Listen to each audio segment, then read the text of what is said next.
Hello everyone, welcome to chemistry रीएन।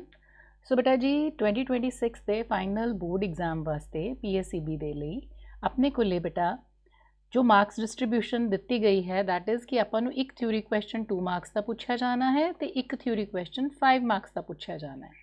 Section D ਦੇ ਵਿੱਚ ਬੇਟਾ 5 ਮਾਰਕਸ ਦੇ ਲਈ ਆਪਾਂ ਨੂੰ ਇੰਟਰਨਲ ਚੋਇਸ ਦਿੱਤੀ ਜਾਂਦੀ ਹੈ, ਦੋ ਕੁਐਸਚਨ ਦਿੱਤੇ ਜਾਂਦੇ हैं, ਉਹਨਾਂ ਦੇ ਵਿੱਚੋਂ ਕੋਈ ਇੱਕ ਕਰਨਾ ਹੁੰਦਾ ਆਪਾਂ।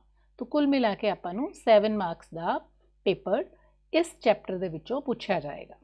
सो प्रीवियस बेटा बहुत वीडियोज़ ਇਹਦੇ ਤੇ मैं ऑलरेडी अपलोड कर चुकी हैं। प्रीवियस ईयर्स ਦੇ ਵਿੱਚ ਵੀ ਉਹ सेम क्वेश्चंस है, सेम पैटर्न है। सो कुछ बेसिक चीज़ां जो इस चैप्टर च बच्चे गलतियां कर जाते हैं वो ज़रूर मैं तुहाडे नाल डिस्कस करना चाहूँगी। बट सब तो पहला yes what are transition elements. So d block elements नूं आपां ट्रांजिशन एलीमेंट्स कहने हैं ते एफ ब्लॉक एलीमेंट्स नूं बेटा आपां की कहने हैं इनर ट्रांजिशन एलीमेंट्स। सो इत्थे ही बेटे ये चीज़ क्लीयर हो जानी है तुहानूं कि एक नूं डी नूं असीं ट्रांजिशन एलीमेंट्स ते एफ ब्लॉक नूं असीं इनर ट्रांजिशन एलीमेंट्स क्यों कहने हैं। बेटे देखो जदों न्यूक्लियस तो बाहर जिहड़ा किसी भी एटम दा आउटर मोस्ट शैल है, ठीक है, जिन्हों असीं वैलेंस शैल कहने हैं ना, वैलेंस शैल दे एस ऑर्बिटल दे विच 2 इलैक्ट्रॉन है ते उस तो अंदर वाला शैल n-1 डी जदों इनदा डी दा बेटे 0 तो लैके 10 तक है ना, मतलब 1 तो लैके 10 तक जदों लास्ट इलैक्ट्रॉन एंटर करे in d subshell of penultimate shell. Penultimate shell का मतलब है सेकेंड लास्ट शैल। तो उस एलीमेंट नूं असी कहने हैं ट्रांजिशन एलीमेंट या d block element. Transition elements दे विच बेटा जिहड़ा पेनल्टीमेट शैल दा डी सब शैल है उनदे विच पार्शली फिल्ड मतलब वो डी सब शैल हुंदा है ते इस करके बेटा असी इन्हां दी जिहड़ी डी ब्लॉक दी जनरल इलैक्ट्रॉनिक कॉन्फिगरेशन है वो असी किद्दां दिन्ने हैं। सो वी राइट एज जिवें आपां जे फर्स्ट ट्रांजिशन सीरीज़ दी गल करिए तां it will be like this.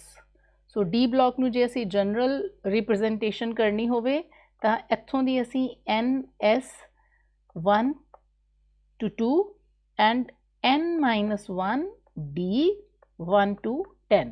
So this is general electronic configuration of D block elements.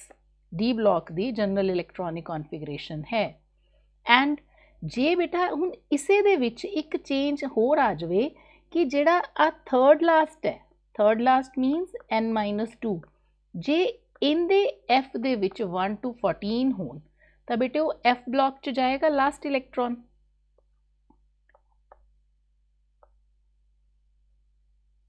F sub shell of antepenultimate shell. So I hope कि हुण तुहानूं ये पता लग गया होना है कि इनू असी जे ट्रांजिशन एलीमेंट्स कहने हैं ते इन्हां नूं बेटे असी की कवांगे इनर ट्रांजिशन एलीमेंट्स।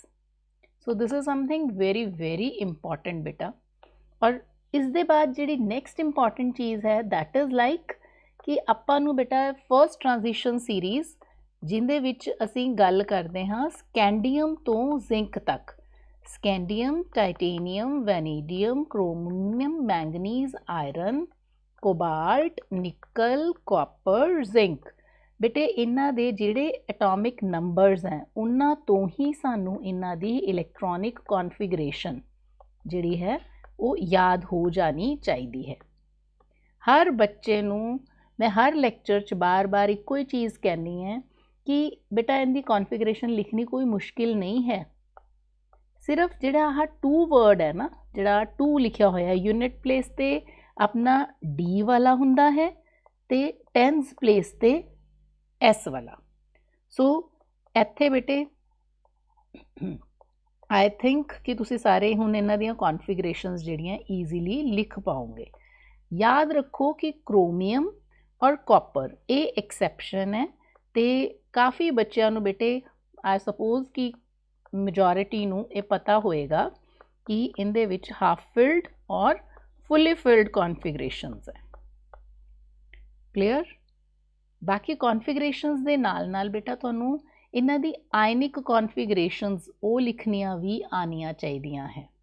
जिवें जे स्कैंडियम 3 पॉजिटिव ते टाइटेनियम 3 पॉजिटिव की गल करिए, हुण बेटे पहला पॉजिटिव का मतलब है कि इन्ने इलैक्ट्रॉन बाहर निकलने, सो पहला बेटा एस दे विचों बाहर निकलणगे, दैन डी दे विचों।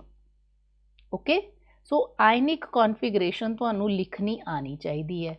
जदों आयनिक कॉन्फिगरेशन लिखनी आंदी हुंदी है ना, फिर नैक्सट चीज़ है तुहानू नंबर ऑफ अनपेयर्ड इलैक्ट्रॉन वो पता होने चाहिए है कि किसे च किन्ने है।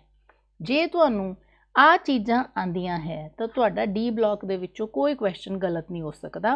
प्रीवियस वीडियोज़ दे विच बेटे मैं डिटेल च ये चीज़ डिस्कस की है, सो प्लीज़ एक बारी उन्हां नू देख लियो। So d block elements n-1 d दे भरन नाल ते जिन्हां एलीमेंट्स च लास्ट इलैक्ट्रॉन एफ ऑर्बिटल च जांदा है उन्हां नू एफ ब्लॉक एलीमेंट्स कहने हैं। एफ ब्लॉक एलीमेंट्स नू इनर ट्रांजिशन एलीमेंट्स कहने हैं। सो डी ब्लॉक की जनरल इलैक्ट्रॉनिक कॉन्फिगरेशन। सो इत्थे बेटे अपने कोले first second third fourth transition series है, जिंदे विच तुसी एलीमेंट्स कित्थों तो लैके कित्थे तक दी ये सीरीज़ है। जिवें हुण थर्ड ट्रांजिशन सीरीज़ च पहला मैंबर लैंथेनम है और दूसरा मैंबर हैफनियम है। हैफनियम तो मरकरी तक जाना है। हुण इत्थे बेटे जिंक कैडमियम मरकरी इन्हां सारियां च फुली फिल्ड डी ऑर्बिटल हुंदा है, जिस करके असी बेटे इन्हां नू ट्रांजिशन एलीमेंट्स मतलब उस तरीके नाल रिगार्ड नहीं करते इन्हां दा। एफ ब्लॉक दे विचों जे इंपॉर्टेंट सवाल देखा जाए बेटा तो एफ ब्लॉक दे विचों सब तो इंपॉर्टेंट सवाल है लैंथेनॉइड कंट्रैक्शन। इनके की कारण है, कॉजेज, दैन इनके की कॉन्सिक्वेंसिस है। बेटे इनदे ते कोई ना कोई क्वेश्चन पक्का आंदा है, ठीक है, किसी कॉन्सिक्वेंस ते ही चाहे 2 नंबर का क्वेश्चन पूछ लिता जाए। दैन सिमिलैरिटीज एंड डिससिमिलैरिटीज मतलब डिफरेंसेस बिटवीन कादे कादे विचकार बेटा जी, लैंथेनॉइड्स एंड एक्टिनॉइड्स। बेटे ये डिटेल्ड मतलब 2-3 लेक्चर्स ऐसे हैं जिन्हां च मैं बड़ी अच्छी तरीके नाल करवाया होया और बार बार करवाया होया। सो इस दे बाद बेटे काफ़ी बच्चों नूं ये कन्फ्यूजन है कि असी KMnO4 वाला और पोटैशियम डाइक्रोमेट वाला टॉपिक करना है कि नहीं। बेटे इसे वीडियो दे विच मैं दस दूंगी, बिल्कुल छोड़न दी बजाय आई वुड से कि इन्हां दे इंपॉर्टेंट क्वेश्चंस कम से कम वो ज़रूर कर जाओ, ठीक है। सो इस दे बाद बेटे आपां नूं डी ब्लॉक चों जिहड़े कुछ क्वेश्चन इंपॉर्टेंट है पूछे जाते हैं कि डी ब्लॉक एलीमेंट्स क्यों वेरिएबल ऑक्सीडेशन स्टेट शो करते हैं, why do they act as catalyst, why do they form coloured compounds, why do they form alloys, why do they form interstitial compounds, why do they have high heats of atomization या high enthalpies of atomization, complexes क्यों बनाते हैं D block elements. सो इन्हां questions दे मतलब समझ लो कि example दे base ते भी ये क्वेश्चन पूछे जाते हैं। सो KMnO4 वाला पार्ट भी बेटे मैं हुणे ही तुहानू करवा देना है। ते प्रीवियस ईयर लैक्चर्स नू बेटा तुसी इग्नोर ना करियो, जेड़े मैं इत्थे डिस्क्रिप्शन बॉक्स च भी लिंक सेंड करूँगी, उन्हां दे विच्चों दी बेटा वो अद्धे घंटे दे लैक्चर दे विच पूरा टॉपिक जिहड़ा है वो कवर करवाया जा चुका है। सो इत्थे देखो जी बेटा, preparation of potassium dichromate from chromite ore.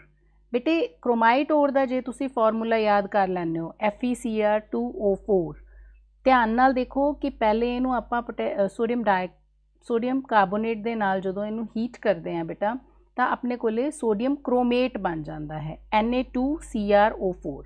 Sodium chromate नू सोडियम डाइक्रोमेट कन्वर्ट कर दिंने हैं तो सोडियम डाइक्रोमेट ते पोटैशियम दी एक्सचेंज होके अपने कोले पोटैशियम डाइक्रोमेट बनेगा। मतलब बेटा असी सब तो पहला क्रोमाइट ओर लिता, क्रोमाइट ओर तो असी सोडियम क्रोमेट बनाया, सोडियम क्रोमेट तो असी बनाया सोडियम डाइक्रोमेट, और सोडियम डाइक्रोमेट तो बना लिया सी सिंपल एक्सचेंज करके पोटैशियम डाइक्रोमेट। सो अपने कोले काफ़ी आसान है इनू लर्न करना। तो दूसरा जिहड़ा मेन क्वेश्चन है बेटे कि जिहड़ा डाइक्रोमेट आयन है उनका ते क्रोमेट आयन का इक्विलिब्रियम एस्टैबलिश्ड हुंदा है और ये इक्विलिब्रियम जिहड़ा है pH ते निर्भर करता है। सो next very important question is कि तुसी KMnO4 का इक्वलेंट वेट देना है। बेटा believe me this is very important question. So KMnO4 का जिहड़ा GMM है दैट इज़ 158 तो जदों असी एसिडिक मीडियम कहने हैं ना बेटा तो इनू असी 5 दे नाल डिवाइड करते हैं। जदों एल्कलाइन और न्यूट्रल मीडियम की गल करते हैं ना बेटे आपां तो यह 3 दे नाल डिवाइड करते हैं। ठीक है, जे स्ट्रोंगली एल्कलाइन मीडियम है तो उत्थे यह GMM becomes equal to equivalent weight, उत्थे असी इनू 1 दे नाल डिवाइड करते हैं। सो इस चीज़ नू तुसी ध्यान देना है कि स्ट्रोंगली एल्कलाइन है या वीकली एल्कलाइन है। दैन ये क्वेश्चंस बेटा रिपीट हैं स्क्रीन पे तुहाडे सामने, मैं हुणे ही करवाए हैं। हाँ जी, क्रोमेट आयन का डाइक्रोमेट जदों एल्कलाइन मीडियम च है तो येलो कलर दिंदा है, तो जदों आपां येलो एसिडिक च पावांगे तो yellow will turn into orange. पहले बेटे शायद मैं उल्ट कह गई हाँ। Yes, alkaline medium they which orange colour is converted into yellow colour. बेटा मैं ये चीज़ प्रीवियस इत्थे क्वेश्चन च भी उत्थे एक बारी क्लीयर कर लो इस चीज़ नू। ठीक है, शायद मैं इत्थे उल्ट कह गई हैं, आई एम नॉट श्योर, ध्यान नाल देख लियो बेटा। हुण जिहड़ा दस रही हैं इनू तुसी बेटा नोट करना है कि alkaline medium they which dichromate is converted into chromate ion. तो स्ट्रक्चर जिहड़े हैं क्रोमेट और डाइक्रोमेट दे तुहाडे सामने हैं। बस बेटा इस तो ज़्यादा आपां नू लर्न करन दी ज़रूरत नहीं है। हाँ, एक ज़रूर क्रोमाइल क्लोराइड टेस्ट करके हैगा, वो ज़रूर कर लियो तुसी। Yes, this is chromyl chloride test for chlorides. इहदे विच बेटे आपां जदों पोटैशियम डाइक्रोमेट नू किसी भी क्लोराइड कंपाउंड दे नाल कॉन्सनट्रेटेड H2SO4 दी प्रेजेंस च ट्रीट करते हैं ना तो रेडिश ब्राउन वेपर्स आते हैं chromyl chloride they. This is CrO2Cl2 is chromyl chloride. ठीक है, सो then ਤੁਹਾਨੂੰ lanthanide और actinoid the differences, preparation we have done, pH we have discussed, effect of change of pH. So these are the I must say most important questions from examination point of view. So जिथे ਤੁਹਾਨੂੰ बेटा पूछा जाता ना कि coloured compounds क्यों बनाते हैं उत्थे बेटा तुसी DD ट्रांजिशंस का जिक्र ज़रूर करना है। सो जिथे जिन्होंने बच्चों को नोट्स नहीं हैगे वो इस वीडियो नू पॉज करके क्वेश्चंस बेटे नोट कर सकते हैं। एंड प्रीवियस वीडियोज़ के लिंक बेटे डिस्क्रिप्शन बॉक्स होणगे एंड स्क्रीन पर भी आएंगे, उन्होंने बेटा ज़रूर वॉच कर लियो। सो इस दे बाद बेटा एक सैल्फ इवैल्यूएशन टेस्ट है इंपॉर्टेंट क्वेश्चनस के आधारित, इनू भी तुसी अटैम्प्ट कर लियो। In the end I would say all the very best, अच्छे तरीके नाल बेटा प्रिपेयर करो और एग्जाम च परमात्मा करे तुहाडे अच्छे मार्क्स आन। All the very best.